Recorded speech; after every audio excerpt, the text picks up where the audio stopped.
오늘 말씀의 제목은 성전과 세상이 하나가 되는 시대, 성전과 세상이 하나가 되는 시대입니다.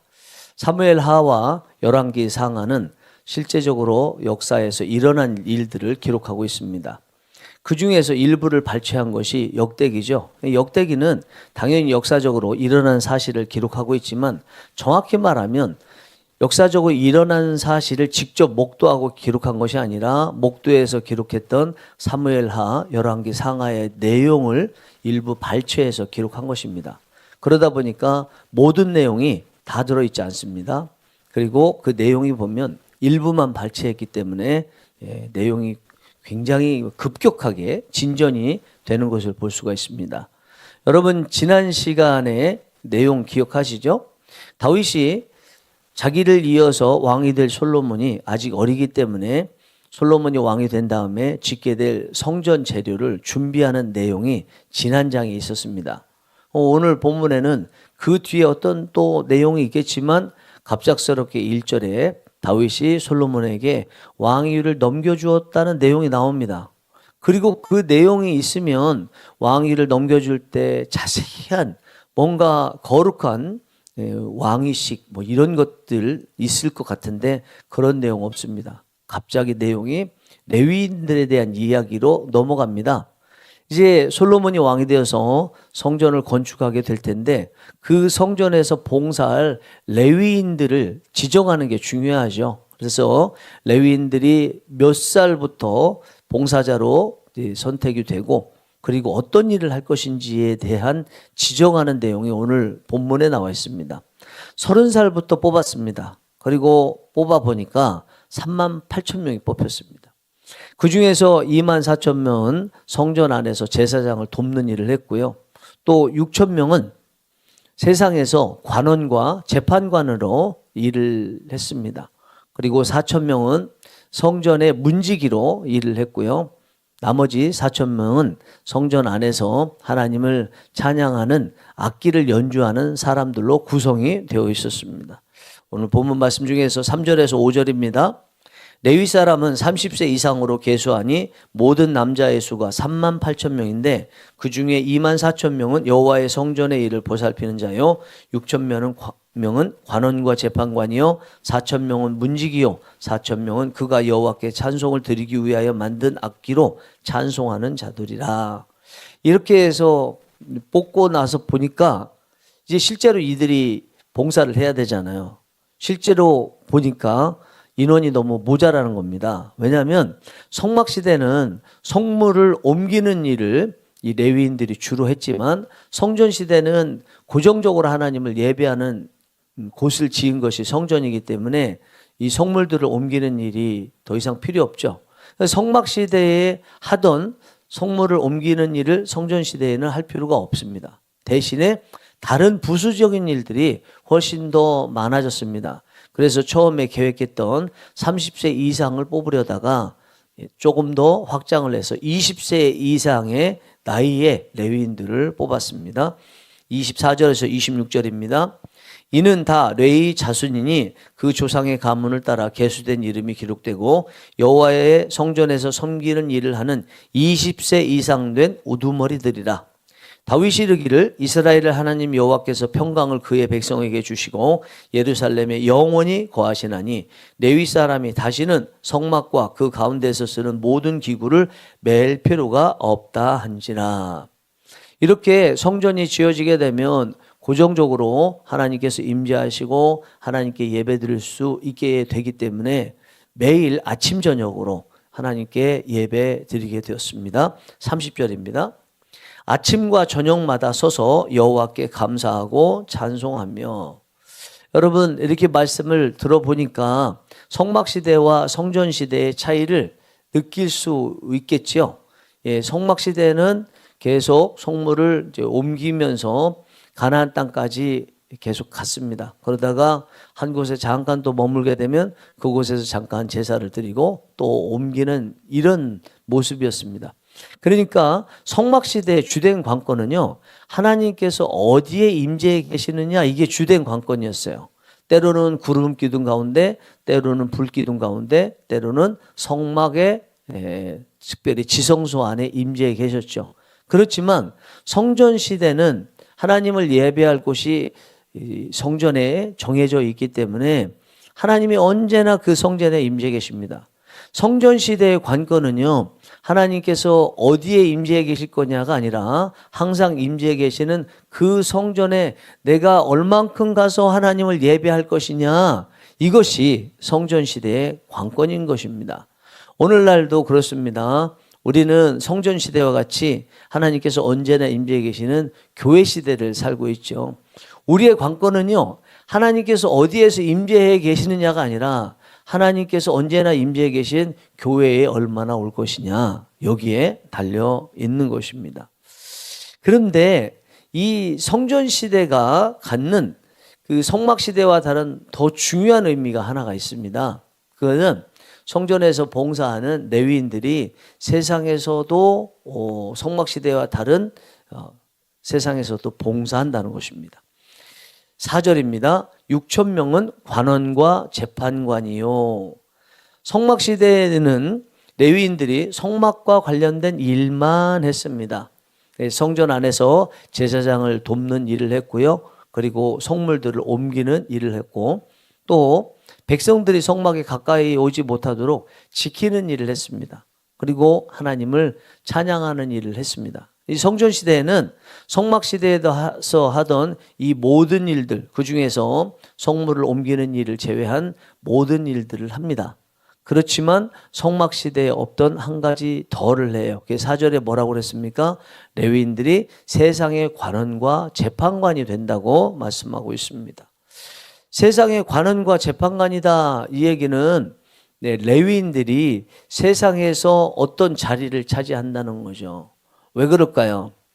이스라엘 사회는요, 겉으로 보면은 왕이라든지 관원들이 다스리는 나라인 것 같지만 실질적으로는 하나님이 다스리시는 나라죠. 신정 국가죠. 이렇게 하나님께서 성전 안뿐만 아니라 세상에서도 임재하시며 다스려야 되는 나라가 이스라엘 나라이다 보니까 성전에 임재 계시는 하나님, 그것뿐만 아니라 세상에서도 하나님이 다스릴 수 있도록 뭔가 조치를 취해야 돼요. 그것이 하나님의 말씀에 대해서 정식으로 교육받고 하나님 말씀을 어떻게 실제 삶에 적용해서 살아야 되는지를 잘 알고 있는 레위인들을 세상에 보낸 거예요. 세상에 공무원으로 보낸 것이고 사법부의 재판관으로 이렇게 보내게 된 것입니다. 일반 세상의 전문가들이 그 레위인이 알고 있는 율법에 대해서도 전문적으로 공부해서 세상을 하나님께서 다스리는 곳으로 만들 수도 있지만, 그것보다는 이미 율법의 전문가들인 레위인들 일부를요, 세상에 보낸 것입니다. 오늘날로 이야기하면 대통령, 입법부, 사법부, 행정부, 그리고 일반 직장에도 목회자든 아니면 목회까지는 아니더라도 신학을 한 사람들을 일부를 이렇게 배치를 시켰다는 거죠. 그리고 그 세상 가운데서 하나님 말씀을 가르치면서 하나님 말씀에 따라서 하나님의 뜻에 따라서 세상을 운영해 갈 수 있도록 했다는 것이 오늘 본문에 나와 있는 다윗이 레위인들을 재편할 때 성막 시대와 다르게 재편한 모습인 것입니다. 다윗은요, 진정한 신정 국가를 꿈꿨던 거죠. 자신은 온전히 그것을 이루지 못했지만 이제 성전이 지어지는 솔로몬 시대에는 이렇게 신정 국가를 이룰 수 있기를 꿈꿨던 것입니다. 하나님의 말씀이 세상에 들어가서 그 말씀으로 세상이 운영되는, 성전과 세상이 하나가 되는 시대, 이것이 다윗이 꿈꿨던 신정국가, 성전 시대의 모습이었습니다. 지금 에스라가 열왕기 사무엘하에 나와 있는 다윗에 대한 이야기, 그리고 이제 열왕기상 11장에 나와 있는 솔로몬의 이야기 중에서 이렇게 이 부분만 발췌를 해서 넣었다는 것은요, 바벨론 포로에서 돌아온 이스라엘 백성들에게 우리 또 다윗이 꿈꿨던 이런 세상을 만들어 보자라는 거죠. 유다가 멸망하기 직전의 모습은요, 성전은 뭐 성스럽게 유지가 되고 세상은 하나님의 말씀 따라서 또 성전과 하나된 모습을 갖게 하기는커녕 성전조차도 타락해서 하나님께서 임재해 계시지 않은 모습을 보이고 있었습니다. 그래서 성전은 기본적으로 성전은 거룩해지고 하나님께서 임재하셔야 되는데 얼마나 타락했는지 에스겔서 10장에 보면 하나님께서 성전을 떠나시는 내용이 나오잖아요. 네. 그런 상태에 있다가 이제 바벨론 포로 70년 있으면서 돌아왔기 때문에 이 포로 기간 동안에 자신들의 죄도 깨닫고 그러면서 하나님께 회개도 하고 다시 시작하기 좋은 상황이 됐다고 생각하고 에스라 선지자는 바벨론 포로에서 돌아온 이들에게 다윗이 꿈꾸었던 그런 세상을 만들어 보자라는 의미로 또 이것을 제안하기 위해서 다윗이 했던 이 레위인의 세상에서의 관원과 재판관의 역할에 대해서 말씀하고 있는 것입니다. 여러분, 이 모습은요, 우리에게도 이루어질 수 있습니다. 우리에게도 꿈꾸고 실질적으로 일어나기 쉬운 상황 가운데 우리가 있습니다. 말씀이신 하나님이신 예수님께서 교회 가운데도 임재하시고요, 세상 가운데서도 임재해 계시지 않습니까? 그런 말씀이신 우리 하나님이신 예수님께서 교회와 세상 가운데 같이 임재해 계시기 때문에 우리는 다윗이 꿈꾸었고 에스라 선지자가 꿈꾸었던 이런 일들을 할 수 있는 거예요. 우리가 개인적으로 세상에 나가서 하나님 말씀대로 살기만 하면, 그리고 그것 가운데서 기도하면서 또 세상에 복음 전하면서 살기만 하면 다윗이 꿈꾸었고 에스라가 꿈꾸었던 성전과 우리 시대는 교회와 세상이 하나 되는 이 일을 이루기에 최적의 시대를 우리는 살고 있는 것입니다. 이렇게 교회와 세상 또 성전과 세상이 하나가 되는 삶을 살기 위해서 필요한 것이 뭐가 있을까 묵상하면서 느껴지는 것은요, 우리가 일단은 교회 중심으로 살아야 돼요. 제가 교회 중심으로 살아야 돼요 하면은 오늘날은 잘 이런 거 안 받아들이지 않습니까? 뭐 교회나 세상이나 뭐가 다르냐 이야기를 하고 있기 때문에 제가 교회 중심으로 살아야 됩니다 이야기하면 시대에 뒤처지는 말 아닙니까? 시대를 역행하는 말 아닙니까? 제안 아닙니까? 이렇게 말씀할 수 있습니다. 여러분, 우리는 시대를 따지는 사람들이 아닙니다. 우리는 시대를 따라 살아가는 사람들이 아니고 하나님 말씀을 따라가는 사람들입니다. 하나님의 말씀은요, 성경이면서 동시에 정경이에요. 하나님의 말씀은 다른 것들에 비교해서 정경이에요. 우리 하나님 말씀 딱 하나만 보면 그냥 성스러운 경전이지만 다른 것들에 비하면요, 우리 하나님의 말씀은 정경입니다. 성경이면서 정경이에요. 정경이라는 것은 캐논, 잣대, 기준이라는 뜻입니다. 우리가 인생을 살아갈 때 어떻게 살아갈 것이냐 기준이 있어야 되잖아요. 그 기준이 성경이라는 거예요. 세상을 바라보는 기준도 성경이고 내 자신을 바라보는 거울과 같은 그 기준 역할을 하는 것도 성경이어야 된다는 것입니다. 그런데 자꾸 기준을 가지고 있으면서도 기준이 없는 사람처럼 시대, 기준이 없는 사람들이 내놓는 판단이나 이런 것에 따라가자고 이야기하는 것은 우리가 그것을 따라가는 것이 잘 사는 것이 아닌 거죠. 오히려 그게 하나님의 뜻에 역행하는 모습이죠. 우리는 하나님의 말씀과 뜻에 따라 살아가야 됩니다. 그렇게 말씀과 뜻에 따라 살아갈 때 하나님께서 우리에게 약속해 주신 영혼육이 강건해지고요, 생육하고 번성하는 복을 실질적으로 받을 수 있는 것입니다. 여러분, 에베소서와 골로새서에 보면요, 이 교회에 대해서 뭐라고 말씀하셨냐면 교회는 예수 그리스도의 몸이다. 그리고 예수 그리스도는 교회의 머리가 되신다 말씀했잖아요. 교회라는 것은 분명하게 예수님께서 임재해 계신다는 거예요. 몸으로서도 임재해 계시고 머리로서도 분명하게 임재해 계신다고 이렇게 선포하듯이 이야기를 했습니다. 교회는 하나님께서 임재해 계시는 곳입니다. 그러면 또 어떤 분들 그렇게 말씀하시겠죠. 그러면 뭐 교회 밖에는 하나님 안 계신다는 얘기입니까? 이렇게 말씀하시겠죠. 맞습니다. 교회 밖에도 하나님 계세요.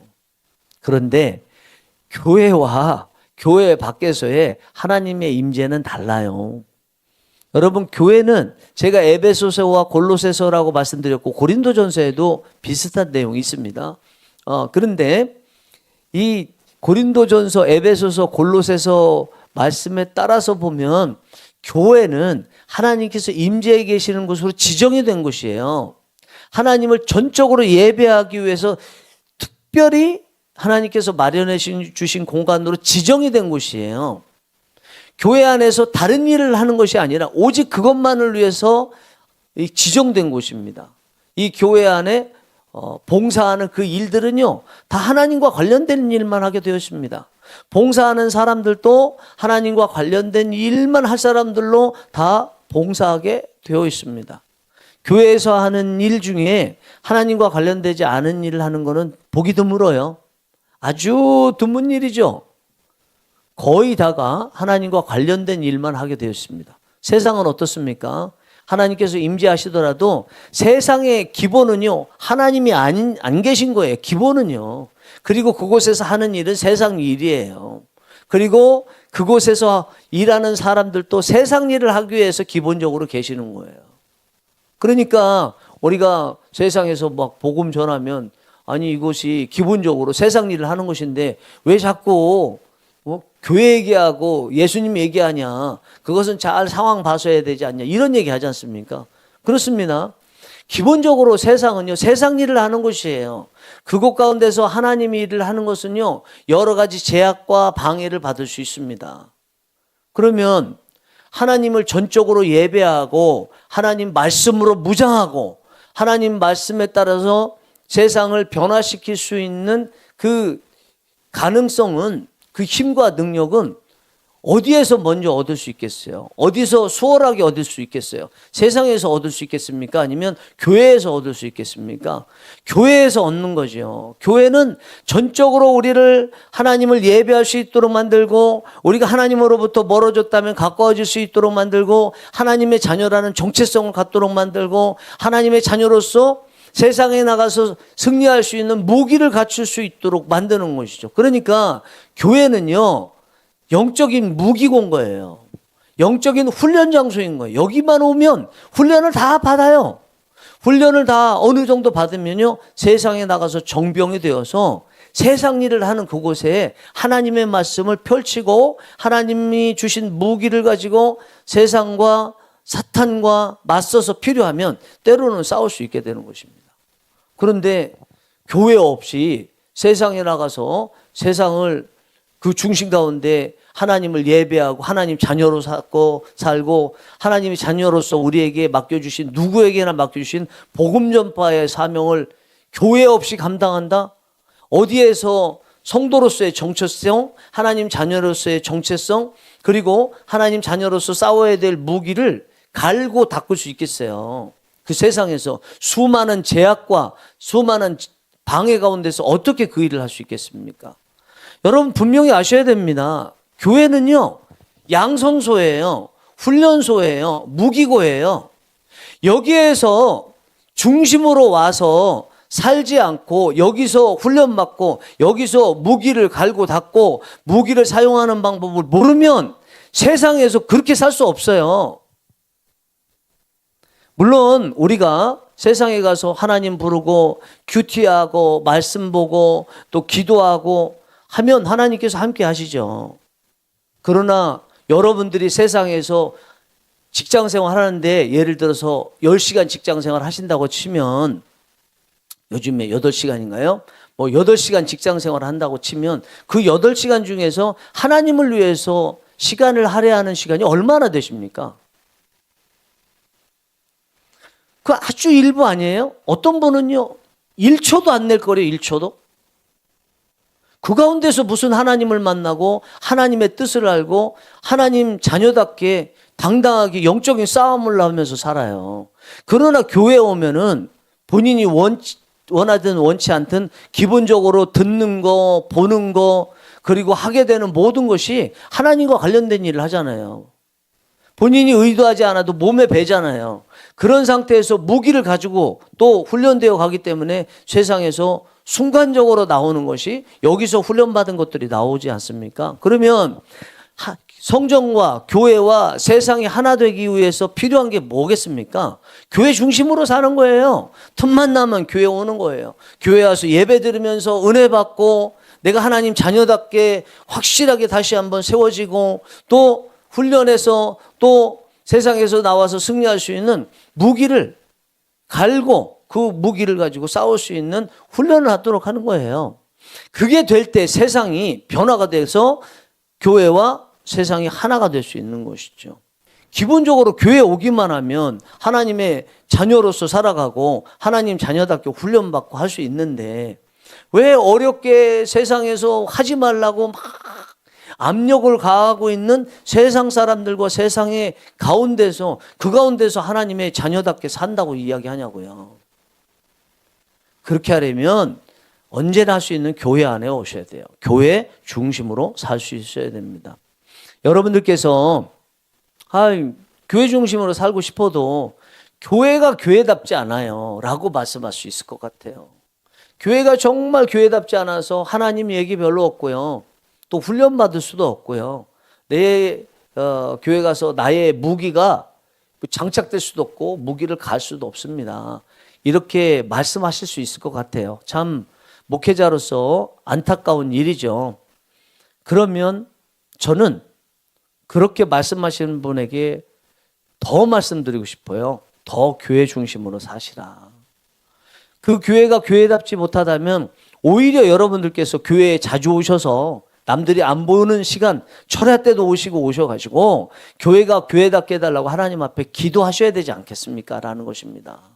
더 자주 오셔서 하나님 목회자들을 위해서 성도들을 위해서 그 선포되는 말씀을 위해서 그리고 목회자와 성도와 성도 사이에 그 관계가 영적인 관계가 되도록 하기 위해서 그래도 여러분들께서 교회에 자주 오셔서 기도해야 교회가 변하고 교회가 변하면 고스란히 수혜를 받는 것은 여러분이니까 여러분들이 수혜를 받지 않겠느냐라는 말씀을 드리고 싶어요.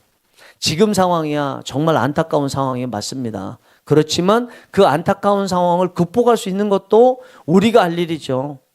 우리가 교회 중심으로 교회에 자주 와서 하나님 앞에 예배드리며 기도하며 찬양하며 할 수 있는 것 아니겠습니까? 사랑하는 성령이 일하시는 교회 성도 여러분, 교회 중심으로 사십시오. 교회에는 하나님께서 언제나 임재해 계시고 그러면서 우리를 하나님 자녀이기 때문에 먹이시고 싸매시고 우리를 하나님의 자녀답게 다시 세워주시고 세상에 나가서 싸울 수 있는 무기도 주시고 갈게 하시고 그리고 훈련받게 하시는 정말 하나님께서 최고로 주신 복이 교회다라고 고백될 때까지 여러분 교회 중심으로 사시기 바랍니다. 그렇게만 되면 다윗이 꿈꾸고 에스라가 꿈꾸고 우리가 제대로 된 성도로서 살았던 적이 있다면 그때 느꼈던 그 꿈 이루어질 수 있습니다. 주님 앞에 갈 때까지 뭐 전체 다는 이루기는 어렵겠지만 사탄이 살아있기 때문에 어렵겠지만 그래도 많은 부분을 성전과 교회와 그리고 세상이 하나가 될 수 있도록 확장시킬 수 있다고 생각합니다. 그런 역할을 하라고 하나님께서 우리 교회를 세워주시고 우리 여러분 성도님들을 세워주시고 저를 세워주셨으니까 이 일을 잘 감당할 수 있는 우리 모두가 되기를 간절히 바라고 사랑하고 축복합니다. 기도하시겠습니다.